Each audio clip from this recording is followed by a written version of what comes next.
I don't know when. I think it slowly dawned on all of us in this business. It might have been some point in my LA Times experience, maybe mid-90s, when I looked around and not that many people on my block in Long Beach were getting the newspaper. I mean, they talked about the paper. They kind of knew what was in it, but I didn't see it being delivered to that many people. That's scary. Now I'm getting to the point now I'm the only person in my, in my subdivision, where we want to call it, about 150 homes, that I think gets the Mercury News.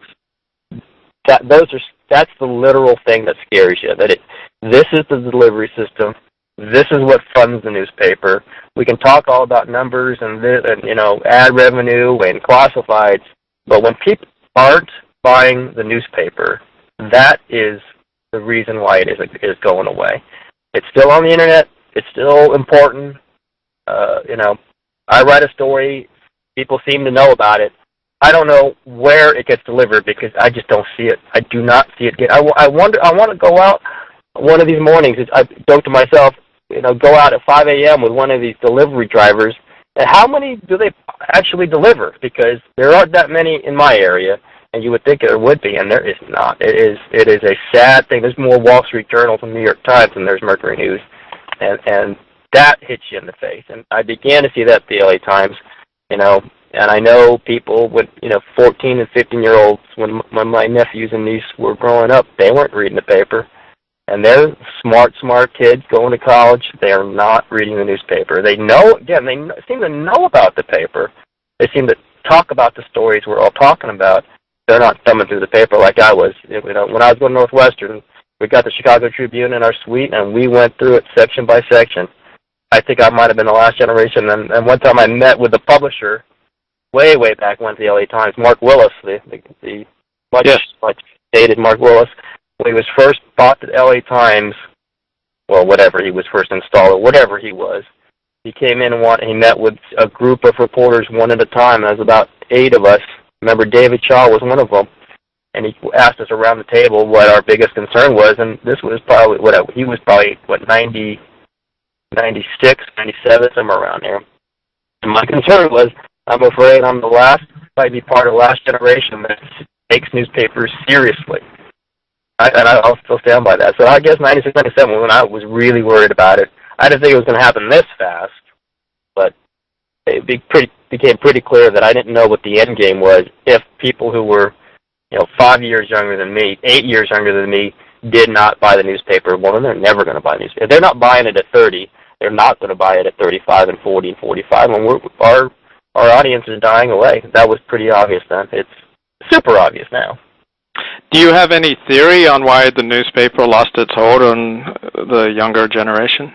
It's just, I think it's the delivery system. I mean, I think the information is just as needed or vital or, whatever, in demand, I guess I would say, as always. I mean, you just go to this presidential election, they couldn't get enough information.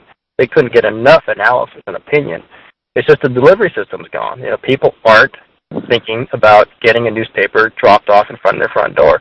They're going to get up, and I do it myself. I get up in the morning, I click on the laptop.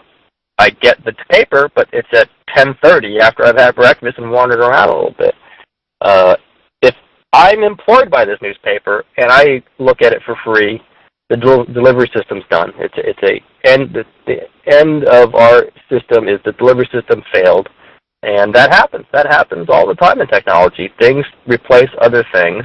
The information is not being replaced.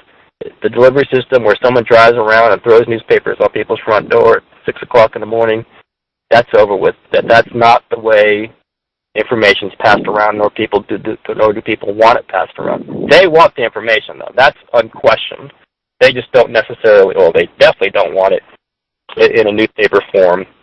Or large percentages of them don't want it in newspaper form. It's delivered for free on the internet via handheld, whichever way you want to talk about it. It's just not a newspaper. I love the newspaper, obviously. I love having a newspaper. I love sitting back, drinking a cup of coffee, and reading it at the kitchen table. But I'm not enough to keep these things afloat, sadly. What do you love and hate about your job? Love the fact that it keeps me busy. I am a I have learned more and more that I am an active mind. I go from thing to thing. I don't like not doing stuff, which would shock professors of mine at Northwestern, I'm sure. But I've just gotten more and more. The more I can write, the more I will write. The internet has just got this out of me. I don't understand where it came from, but it's there. And what I dislike about it is that is the thing that I'm doing that it seems to work out well for me is never going away. It's not like I can invent something and make up $2 billion and retire. I got to do this for the rest of my life now, which is a little scary. I don't know if I want to do it for the rest of my life, but it's what I do at this point. Not just the 3 or 4 columns a week, which now seems almost antiquated, but we all do them. But it's if something happens in the sports world, mostly related to the Bay Area, I want people to know that there's going to be something up on my blog. Well, if they have to know there's going to be something on the blog, there has to be something there on the blog. I can't get there by magic. I got to do it, and that's there's a little bit of weight to that, but that's okay. I wanted it that way. I knew it was going to happen that way. The reality itself, though, turns into I'm on vacation now and probably blocked 3 times. That was not the case when we were pre-internet. When you're on vacation, you're on vacation. Something happens now where something uniquely that I can give a unique spin, I imagine, I want that up. And if it's not up, it's a loss for me. Not even a day off. I've lost the audience for that day, and I don't want to do that. So it becomes a little bit of a chain, but I got myself into it. We're all trying to figure it out. I can figure it out as we go, and I'm not tired of it, so I'm not going to complain about that.